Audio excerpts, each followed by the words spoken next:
Hola, soy Mara Biogea y hoy te voy a enseñar todo lo que tienes que saber sobre la respiración celular en segundo de bachillerato. Vamos a empezar por el final. ¿Qué se pretende obtener en la respiración celular? El objetivo es obtener energía y almacenarla en una molécula que pueda ser utilizada en cualquier proceso vital, la molécula moneda universal de energía, el ATP, adenosintrifosfato. ¿Y cómo se llega a este objetivo? Pues mediante una serie de reacciones en las que la glucosa se oxida a CO2. En todas las oxidaciones se pierden electrones, que en este caso son ganados por el oxígeno, que se reduce a agua. Por complejos procesos que estudiaremos más adelante, en este trasiego de electrones se genera energía que se utiliza para formar un enlace fosfato y así pasar de ADP a ATP. Concretamente, por cada molécula de glucosa se obtienen 38 unidades de energía, 38 ATPs. Otro dato importante es dónde se producen estas reacciones. En las células eucariotas, las nuestras, ciertas reacciones empiezan en el citoplasma y luego pasan a la mitocondria. Es importante que tengas este esquema en mente. Las primeras reacciones se van a dar en el citoplasma. Después los reactivos entrarán en la mitocondria y se dirigirán a la matriz, donde el proceso continuará para terminar con reacciones que se sucederán tanto en la membrana interna como en el espacio intermembrana. Ahora sí, ya nos metemos en faena y empezamos con una descripción detallada del proceso. En el esquema se muestra la primera fase, la glucólisis. Esta fase se da en el citoplasma celular y supone, como su nombre indica, la rotura de la glucosa. Lisis, rotura, glucoglucosa. La glucosa se rompe en dos moléculas de 3 carbonos, dos moléculas de piruvato. Es un proceso complejo, con muchas reacciones intermedias que no vamos a explicar. Estas reacciones son oxidaciones, pérdidas de electrones, y van asociadas a la liberación de energía. Esta energía se utiliza directamente en transferir un grupo fosfato de una molécula presente en una de las reacciones intermedias al ADP y así formar ATP. El proceso es una fosforilación a nivel de sustrato.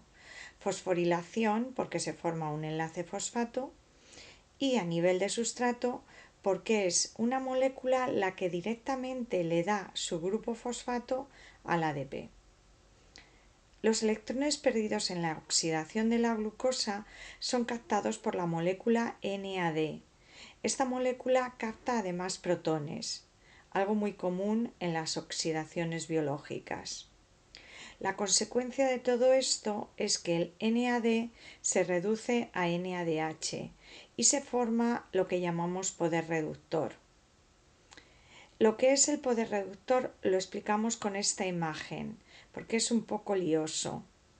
La palabra grupo te puede ayudar a recordar fácilmente que el que gana electrones se reduce, Gr, y el que los pierde se oxida, Po.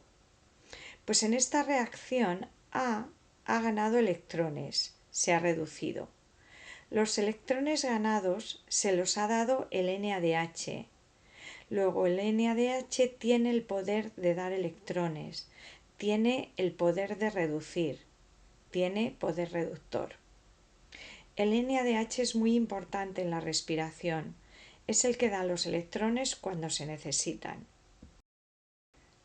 Resumiendo, en esta fase de una molécula de glucosa se obtienen 2 de piruvato, que pasan a la siguiente fase, 2 ATPs, con lo que ya se ha obtenido un poquito de energía, y 2 NADHs, con los que se obtendrá energía más adelante. El segundo paso es la oxidación del piruvato. Las dos moléculas de piruvato entran en la mitocondria y es en la matriz mitocondrial donde ocurren las siguientes reacciones. La molécula de piruvato sufre una serie de reacciones en las que termina transformándose en acetilcoenzima A, una molécula formada por la unión de una nueva molécula, el coenzima A una molécula de dos carbonos, el grupo acetilo procedente del piruvato. Las reacciones son oxidaciones, en las que los electrones perdidos son usados para reducir el NAD a NADH. Se está generando más poder reductor que será aprovechado posteriormente. Si contamos los carbonos de la molécula de piruvato y del grupo acetilo del acetilcoenzima A, veremos que el piruvato tiene 3 carbonos y el grupo acetilo solo 2. ¿Dónde está el tercer carbono? Aquí.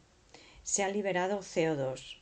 Se ha producido una descarboxilación oxidativa, es decir, uno de los carbonos del piruvato se ha desprendido de la molécula, de ahí el término descarboxilación, y lo ha hecho perdiendo electrones, es decir, oxidándose, y ganando también oxígenos.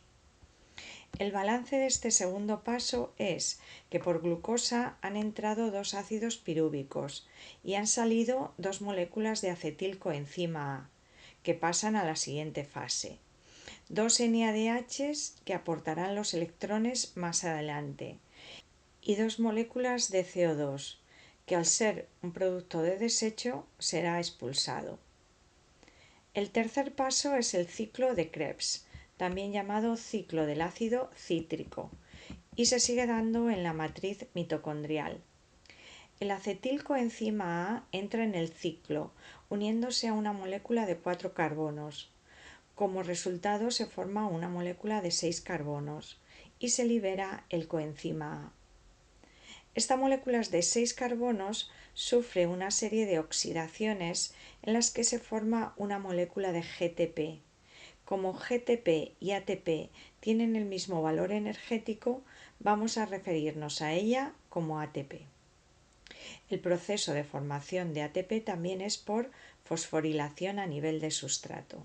Las reacciones de este ciclo van acompañadas de 2 descarboxilaciones oxidativas por molécula de acetilcoenzima A, lo que permite que se pueda cerrar el ciclo, regenerándose la molécula de 4 carbonos del principio.